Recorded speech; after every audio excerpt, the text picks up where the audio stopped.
عبدالوارث صاحب یہ بتائیے کہ گزشتہ کچھ عرصے سے عالمی مالیاتی ادارے جو ہیں اور این جی اوز جن کا ذکر ابھی جو ہے حسن رانا صاحب بھی فرما رہے ہیں، ان کی بھرپور پشت پناہی اور لابنگ کی وجہ سے اسلامی تعلیمات اور آئین پاکستان کے خلاف جو ہے وہ بل ہمارے اسمبلیوں میں جو ہے وہ پیش کیے جا رہے ہیں قانون سازی کے لیے. آپ چونکہ نو مسلم ہیں، آپ نے بھی اسلام قبول کیا، اللہ تعالیٰ نے آپ کو شرف بخشا، اور جیسا کہ میں نے عرض کیا کہ 1200 سے زائد لوگ جو ہیں وہ آپ کی تعلیمات کی وجہ سے جو ہے وہ اسلام لا چکے ہیں. تو آپ یہ فرمائیے اپنے ذاتی تجربے کی روشنی میں کہ یہ ساری گیم ہے کیا؟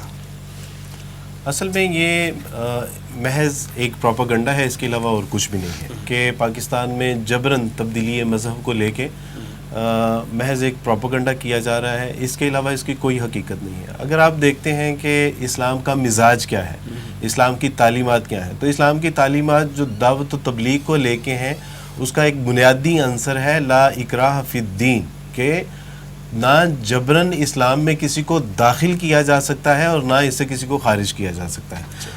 اب اسلام کا مزاج بھی اگر آپ دیکھتے ہیں تو اسلام کا مزاج بھی یہ ہے کہ یہ ساری زندگی اپنے قول اور فعل کے مطابق لوگوں کو متاثر کرنے میں لگا دیتے ہیں، لیکن کسی کو جبر کی طرف یا کوئی اس طرح کا کوئی ایک بھی واقعہ جو ہے وہ اس طرح کا ہمیں نہیں ملتا. دوسری بات یہ ہے کہ یہ جتنے شور مچانے والے لوگ ہیں، اس میں آپ جب دیکھیں گے تو آپ کو سر فہرست این جی اوز نظر آئیں گی. جس طرح حسن نے بتایا کہ اصل میں ان کی دال روٹی کا معاملہ ہے اور یہاں پہ نفرت بکتی ہے. جب اسلام کے بارے میں یہ کہا جاتا ہے کہ فورس کنورژن یا بلیسفیمی کیس، تو آپ سمجھیے کہ ان کے لیے تو یہ ایک پورے سال کا ایک کیس ان کے پورے سال کے لیے کافی ہوتا ہے، یعنی کہ ان کے اخراجات پورے کرنے کے لیے ایک کیس کافی ہوتا ہے، اور یہاں سے یہ دڑا دڑ اس طرح کے جو ہے وہ کیسز بنائے جاتے ہیں. سر فہرست آپ ان لوگوں کو دیکھیں گے کہ جو این جی اوز والے ہیں، اس کے بعد آپ دیکھیں گے کہ جو فورس کنورژن کا راگ الاپنے والے لوگ ہیں وہ اقلیتی جماعتوں کے ممبران ہیں.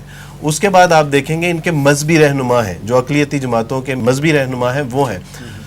چوتھے نمبر پہ آپ کو وہ لوگ نظر آئیں گے کہ جو پیرنٹس ہیں، جو اسلام قبول کر رہے ہیں ان کے پیرنٹس. جی، اس میں جو وکٹمائز جس کو شو کیا، جس کو مظلوم شو کیا جا رہا ہے، جس کو یہ کہا جا رہا ہے کہ جی اس بندے کو زبردستی اسلام کو، اس میں آپ اس بندے کا نہ آپ کو کوئی ریٹن فارم میں کوئی جو ہے وہ ایویڈنس ملے گا، ذکر ہی نہیں ہوتا، اس کا نہ ذکر ہے، نہ اس کو میڈیا کے سامنے لایا جاتا ہے، نہ جو پچھلے کیسز کو جو انہوں نے ویڈیوز گھنٹوں کی تعداد میں ویڈیوز بنی ہیں، اس کے سارے سٹیک ہولڈرز جو ہیں وہ منظر عام پہ ہوتے ہیں، لیکن اصل بندہ جو ہے جس پہ سارا کیس جو ہے وہ ہوگا، جس کو مظلوم شو کیا جا رہا ہے، نہیں لایا جاتا. اب میں آپ کو اپنی ذاتی مثال بتاتا ہوں. جی پلیز. میں جب اسلام قبول کیا تو میرے گھر والوں نے کہا کہ ہمارے بچے کو مسلمانوں نے گمراہ کر دیا. میری کمیونٹی نے کہا کہ ہمارے بچے کو مسلمانوں نے جبراً اسلام میں اس کو ڈرایا گیا ہے، اس کو دمکایا گیا ہے. اور وہی شخص جس کو ڈرایا دمکایا گیا تھا، آج وہ 1200 لوگوں کو اس مسلمان، یعنی کہ اللہ کی توفیق سے وہ 1200 لوگوں کو مسلمان کر چکا ہے، اسلام کی خدمت میں اپنے آپ کو وقف کیا ہوا ہے. اور میں اب بھی یہ عرض کرتا ہوں کہ مجھے تو پوچھا جائے کہ مجھے کس قدر جو ہے وہ مسلمانوں نے میرے اوپر جبر کیا، یہ کتنی بندوقیں تھیں یا کتنی جو ہے وہ مجھے رسوں اور سنگلوں کے ساتھ انہوں نے باندھا ہوا تھا کہ بھی اسلام قبول کرو. اور ایک آپ ذرا ٹیکنیکلی ایک چیز دیکھیے، یہاں بلیسفیمی کے کیسز آئے دن جو ہے وہ رونما ہوتے رہتے ہیں. ان میں کتنے لوگ ہیں کہ جن کو جو ہے وہ ابھی تک جو ہے وہ سزا، کوئی ایک ایسا، یعنی کہ ان کو پتہ ہے کہ جب ان کے ساتھ کوئی زیادتی ہوتی ہے، مالی معاملات میں ان کے ساتھ زیادتی ہوتی ہے، کوئی قتل و غارت ہوتی ہے، یہ عدالتوں کا دروازہ کھٹکھٹاتے ہیں، یہ قانون نافذ کرنے والے اداروں کا دروازہ کھٹکھٹاتے ہیں، اور وہاں سے ان کو بھرپور انصاف نہیں بلکہ پرائورٹی پہ ان کو انصاف ملتا ہے. تو کیا اس طرح کے معاملات میں یہ عدالتوں کا دروازہ نہیں کھٹکھٹا سکتے؟ کیا ان کو اس کے بارے میں اتنی بے یقینی ہے کہ ہماری عدالتیں اور ہمارے قانون نافذ کرنے والے جو ادارے ہیں وہ اتنے مفقود ہیں اور اتنے لاغر ہو چکے ہیں کہ اگر یہ دروازہ کھٹکھٹائیں گے تو وہ ان کو انصاف نہیں ملے گا؟ یہ محض پروپیگنڈا ہے اور ان کی دال روٹی کا معاملہ ہے، اس کے علاوہ اور کچھ بھی نہیں. میں تھوڑی سی اضافہ کرنا چاہوں گا عبدالوارث صاحب کی بات کے اندر. دیکھیے یہ جو ریشنل آف دا بلز ہے نا، اس کو جب بھی ہم پڑھتے ہیں، چاہے وہ domestic violence prevention and protection act تھا، یہ بھی بہرحال اس کا یہ والا 2021 والا جو ہے یہ جبری تبدیلی مذہب، اس کا تو ہمارے پاس ڈرافٹ موجود نہیں ہے آفیشیل کی میں بات کر رہا ہوں، لیکڈ ہوں گے، لیکن جو 2016 والا اور پھر 2016-17 سندھ والا اور 2019 والا تو نیشنل اسمبلی کی ویب سائٹ کے اوپر بھی موجود ہے. ان میں جب آپ ریشنل والا حصہ دیکھتے ہیں نا تو آپ بہت ساری باتیں اس میں کلیئر ہو جاتی ہیں. نمبر ایک یہ کہ این جی اوز کا امپیکٹ جو ہوتا ہے وہ تو بیہائنڈ دا سینز بہت زیادہ ہوتا ہے, چاہے وہ عورت فاؤنڈیشن ہو چاہے اور سب کو پتہ ہے اس کی فنڈنگ کہاں سے آتی ہے. ساتھ یہ کہ اس میں جب ہم یہ دیکھتے ہیں کہ وہاں پہ لکھا ہوتا ہے کیونکہ ہم ہیومن رائٹس کے کنونشن آف یونائٹڈ نیشنز اور کچھ کنونشنز جو ہیں اس کے اندر پروٹیکشن آف ویمن کے نام سے بنے ہوئے ہیں, جس کے اندر یہ بھی لکھا ہوا ہے کہ پروسٹیٹیوشن کو as a profession, as a respectable profession آپ کو تسلیم کرنا پڑے گا, اور ہم اس کے سگنیٹری ہیں. اچھا, یہ بات اپنی جگہ پہ ہے کہ آپ کا جو لا آف دا لینڈ ہے پاکستان کا لا, وہ پرائیورٹی لے گا جب بھی ایسی بات سامنے آئے گی. لیکن ہمارے جو لیجسلیٹرز ہیں, یعنی وہ لوگ جو اسمبلیوں میں بیٹھے ہیں, وہ کبھی یہ بات نہیں عوام کو بتائیں گے کہ ہمارے لیے ضروری نہیں ہے انٹرنیشنل کنونشنز کو منو ان فالو کرنا. ہم اپنے لا کو دیکھ کے اس میں سے سلیکٹ پک اینڈ چوز کر سکتے ہیں, لیکن قانون میں وہ اس کو ریشنل کے طور پہ لے آتے ہیں. اور یہ آج سے نہیں بات, آپ جب بھی مشرف کے دور سے دیکھیں اس وقت سے بھی جو یہ مختلف قانون سازی ہونی شروع ہوئی تھی, آغاز تو وہیں سے ہوا تھا نا, حقوق نسواں بل کے نام سے جب آیا تھا, روشن خیالی کا آغاز, لائٹ اینڈ ماڈریشن, مجھے ابھی تک یاد ہے وہ جو ایک کانسیپٹ تھا اس کو پروموٹ کرنے کے لیے وہ بہت ساری انہوں نے قانون سازی کی تھی. تو بہر ایک تو یہ ریشنل آف دا بلز جو ہے ہمیں بہت کلیئرلی بتاتے ہیں کون پیچھے ہے. این جی اوز بھی اور کنونشنز جو ہم نے ریٹیفائی کر دیے ہیں, اور وہ پھر بہت سارے ایسے ہیں جو باقاعدہ ویسٹرن وے آف تھنکنگ اور لائف کو پسند کرتے ہیں. منسٹری آف ہیومن رائٹس تو بھری پڑی ہے ایسے لوگوں کے ساتھ. ساتھ آپ یہ دیکھیں کہ دو اور چیزوں کا مختصراً ذکر کرنا چاہوں گا. ایک تو یہ کہ ایک بڑا فینومینن آج کل سامنے آیا ہوا ہے کہ کئی مرتبہ ایسا بھی ہوتا ہے کہ ملک میں اکثریت کے ساتھ ڈسکریمنیشن شروع ہو جاتی ہے. اس کو ریورس ڈسکریمنیشن کہتے ہیں. آپ اقلیتوں کے لیے اتنی قانون سازی کرنا شروع کر دیتے ہیں جو اکثریت ہے اس کا حق مارنا شروع کر دیتے ہیں. بہرحال اس چیز کے اوپر بھی سوچنے کی ضرورت ہے. اور تیسرا یہ کہ رشیا نے 2017-18 میں ایک لیجسلیشن انٹروڈیوس کی تھی جو یہ تھی فورن ایجنٹس ایکٹ. جتنی امریکن یا برطانوی اور مغرب کی این جی اوز ان کے پولیٹیکل افیئرس میں انٹرفیئر کر رہی تھیں, انہوں نے کہا کہ ان کا status as a foreign agent ہے اور اس کے مطابق ہی دیکھا جائے گا. تو کہنے کا مطلب یہ جو اقوام جو ہے وہ سمجھتی ہیں کہ ہمارا مقصد کیا ہے آگے چلنے کا, تو وہ اس کے لیے قانون سازی کر کے رکھتی ہیں. اور وہ یہ نہیں کہ اندھا دھند جو مغرب کی طرف سے قانون آ رہے ہیں یا ان کی طرف سے جو پریشر آ رہا ہے یا مغرب زدہ این جی اوز کی طرف سے جو پریشر آ رہا ہے اس کو ایکسیپٹ کرنا شروع کرتے ہیں. ٹھیک ہے ضرور صاحب, میں اس میں تھوڑا سا ایڈ کرنا چاہوں گا کہ آپ کو شاید یاد ہو ایک بڑا مشہور کیس ہوا تھا 2019 میں اندرون سندھ گھوٹکی میں, دو بہنوں کے اغوا کا معاملہ تھا. ہولی کے دن دو ہندو جو لڑکیاں تھیں ان کو اغوا کر لیا گیا, جس پہ ہندو کمیونٹی نے بڑا احتجاج کیا, روڈ پر ابھی بلاک, بڑا مسئلہ یہ چلا تھا, بڑا ہائی لائٹ ہوا تھا. جی بڑا ہائی لائٹ ہوا تھا.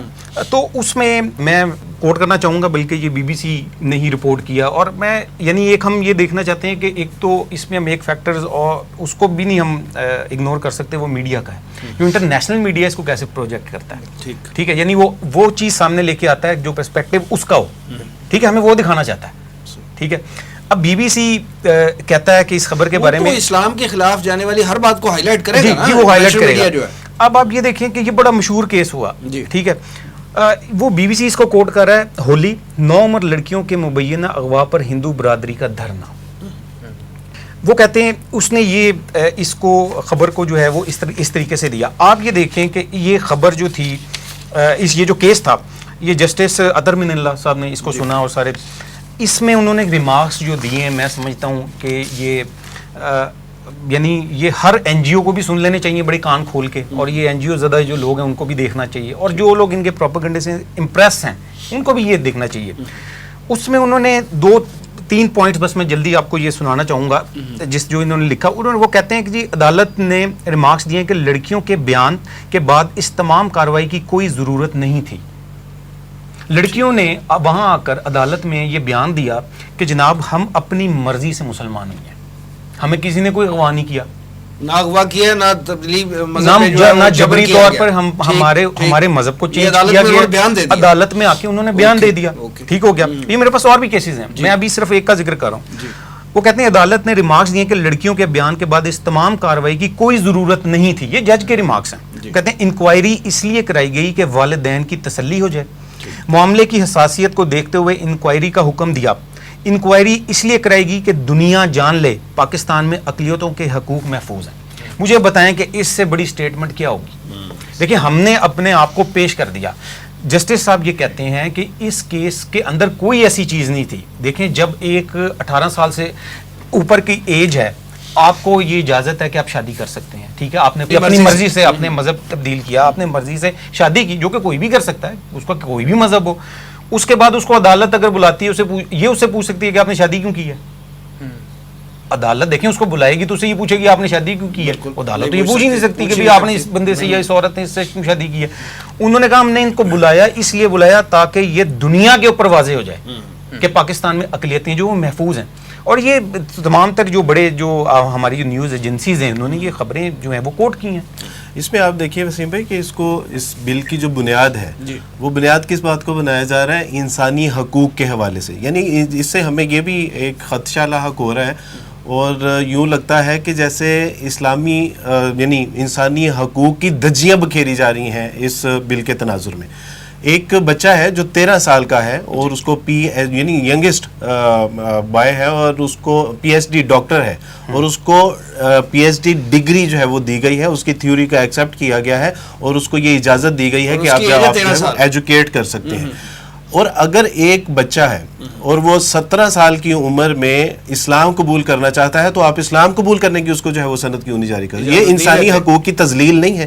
انسانی حقوق کے جو ہے وہ پیش نظر یہ تو کہا جا سکتا, یہ تو ہو سکتا ہے کہ ایک 13 سال کا بچہ دلہا بن جائے, اس کی شادی ہو سکتی ہے. وہ 17 سال کی عمر میں باپ بن سکتا ہے لیکن 17 سال کی عمر میں مسلمان کیوں نہیں بن سکتا. انسانی حقوق کی دھجیاں یہاں سے بھی ان کی بکھیری جا رہی ہیں کہ ایک بچہ ہے وہ اپنی آزاد مرضی سے, وہ عاقل بالغ ہو چکا ہے, وہ سمجھتا ہے کہ there is no God but اللہ سبحانہ و تعالیٰ, وہ سمجھتا ہے کہ خاتم النبیین محمد صلی اللہ علیہ وسلم پہ ایمان لائے بغیر آخرت میں جو ہے وہ کامیابی نہیں ہے. اب اگر وہ اپنی آزاد مرضی سے اسلام قبول کرنا چاہتا ہے تو اس کے انسانی حقوق جو ہے وہ پامال نہیں ہوتے اگر آپ اس کو جبرن. اور اسٹیٹ کیا کہتی ہے اس بل میں, یہ کہا جا رہا ہے کہ اگر کوئی انڈر ایج یعنی 18 سال سے پہلے اگر کوئی بچہ اسلام قبول کرتا ہے اس کو وہ بچہ کنسیڈر کرتے ہیں تو اس کا اسلام کنسیڈر نہیں کیا جائے گا اور اس کو دعوت و تبلیغ کرنے والے کو جو ہے وہ 5 سے لے کے 10 سال تک سزا دی جائے گی اور اس کو 1 لاکھ سے لے کے 2 لاکھ روپے تک جو ہے جرمانہ بھی کیا جائے گا. انسانی حقوق کی تنزلی یعنی کہ کس طرح کی جا رہی ہے کہ اگر پیرنٹس ہیں, والدین ہیں, اسلام تو یہ کہتا ہے کہ جو والدین کا دین ہے وہی بچوں کا دین ہوگا. یہاں پہ کہا جا رہا ہے کہ پیرنٹس اگر, یعنی کہ اس کا مطلب تو یہی ہے نا کہ پیرنٹس اگر ایڈلٹ ہیں وہ اسلام قبول کرتے ہیں تو ان کے انڈر ایج بچے اسلام قبول کرنے سے قاصر رہیں گے. اس میں مولانا تقی عثمانی صاحب نے جو ہے وہ ایک فتویٰ بھی دیا ہے.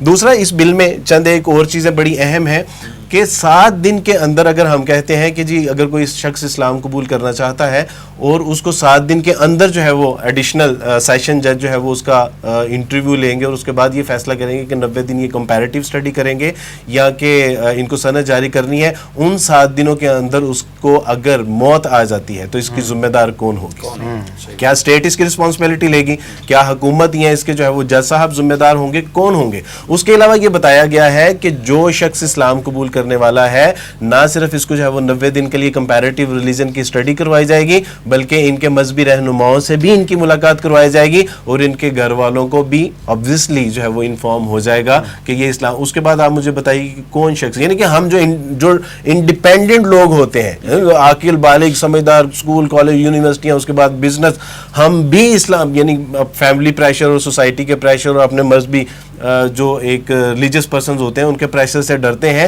اور ہمیں بھی یہ احساس ہوتا ہے کہ اگر ہم نے کھلے عام یہ کام کیا تو پریشر جو ہے وہ سسٹین کرنا پڑے گا. لیکن اگر اس طرح سارا یہ معاملہ ہوگا تو آپ بتائیے کہ کون اسلام قبول کرے گا؟ اس سے یہ پتہ چلتا ہے کہ یہ نہ صرف اسلام مخالف یہ جو ہے وہ ایجنڈا ہے, اسلام کی راہ میں روڑے بھی اٹکانے کی, انسانی حقوق کی بھی جو ہے وہ شدید ترین قسم کی جو ہے وہ تذلیل کی جا رہی ہے. مجھے یہ, اور یہ بل جو ہے وہ جبرن اسلام میں جبرن اسلام قبول کرنے کا بل نہیں ہے, یہ اسلام سے روکنے کا جبرن بل جو ہے وہ پیش کیا جا رہا ہے.